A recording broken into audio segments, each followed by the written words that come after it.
Well, hi, this is Reverend Sean over the Center Path. And you know what? I wanted to get a little bit more into some technical stuff or some more deep talking points. And we're going to look at paradoxes in Buddhism. Remember, paradox is like a seemingly absurd or self contradictory statement or proposition when investigating or when trying to prove something, right? So, like, two things can be true at the same time. One of the main ones we have is in Buddhism. Well, there's a lot of them in Buddhism, and I'll go over one at a time. But the first one is the paradox of self and no self. So we talk about Atman and Anatman, and Atman means like the soul, but that's a Vedic thing, and that's from the Brahmanistic tradition. Now the Buddha himself, kind of like, he said, nah, that's not working. That doesn't work because those things cannot be. Because I am not that, right? He even says in the Anatta Sutra that I am not my body. If my body were myself, let my body be like this or let it be like that. It is because it is impermanent and always changing that is subject to what we call suffering.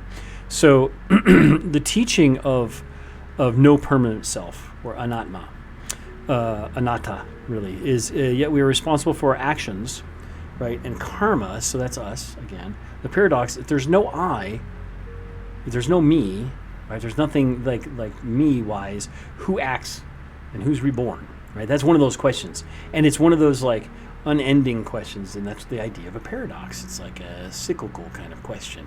Well, there is a me and there is an I, but I change all the time because my body. Remember the five aggregates, right? The forms, my body, my feelings, my perceptions, how I perceive the world, my mental formations, thoughts, right?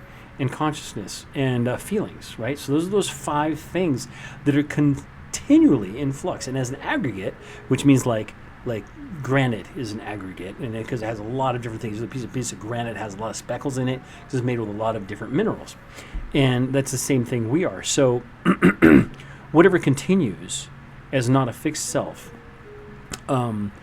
is actually what we tend to be. So we're in flux all the time, and we change point by point and thought by thought. This is another one of those Zen or Chan kind of things that you are never the same as when you walk in a room as when you leave, right? You're not the same person because thoughts and feelings, perceptions, mental formations, and even form has changed. And that's one of the things that sometimes can be hard to get a hold of. We can become attached to those things. And when we become attached to those things, or attached to not having them, or attached to changing them, that's where we develop suffering, or dukkha. Which is basically it just means discomfort, really is what it means. So we're just like a candle. Okay, if you take a candle, and this is a really good one because in acupuncture theory too, we talk about this is more Taoist kind of thing, really.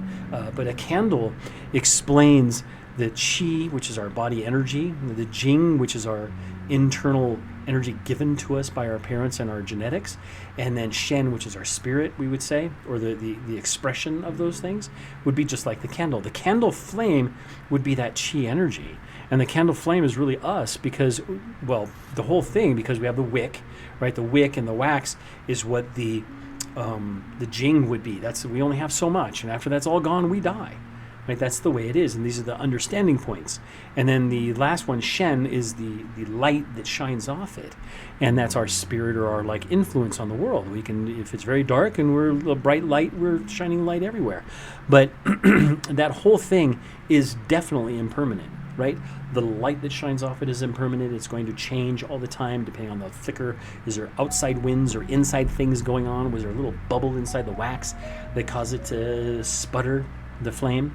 Is the wick too long and the flame is too tall and it burns too hot and melts the ice or melts the wax too fast? Or is it very small and kind of flickering and almost going out? That can happen too. So it's conditions, right? The conditions of the body, the conditions of the mind, and the conditions of those five aggregates, right? That includes all of that. That's what Buddhism was trying to do, is pull all that stuff together. Bring all of those things together into one concise statement, right? Anatman, right? Not the permanent self. It's ever changing, it's ever developing, it's ever moving. And this is good and bad. It's good because there's always a possibility of getting better, right? It's bad because we want to be like we were when we were 25, I'm 60 and been around a long time. So, and a lot of things have changed. I have little aches and pains that I didn't have a long time ago. I take certain medicines and things that I have to have now, and herbal things that change the way my body works, and I notice it. It affects my sleep. It affects my thinking. It affects my energy, right? So that's the paradox of self and no self, right? So if you want to look at more of that kind of stuff, keep watching these videos. You can go down here and subscribe if you like, or watch the video that should show up right about there, I think, right there, maybe, I guess.